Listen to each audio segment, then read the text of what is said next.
Hey guys, welcome to this quick tutorial where we'll explain how you can make only selected cells read only in Microsoft Excel. So let's get started. By default, every cell in Excel is locked, but this only works once you protect the sheet. To lock just specific cells, first select the entire sheet, right-click, choose Format Cells, go to the Protection tab, and uncheck Locked. Then click OK.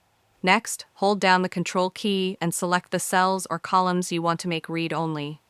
Right-click again, go back to Format Cells, and this time check Locked. Click OK.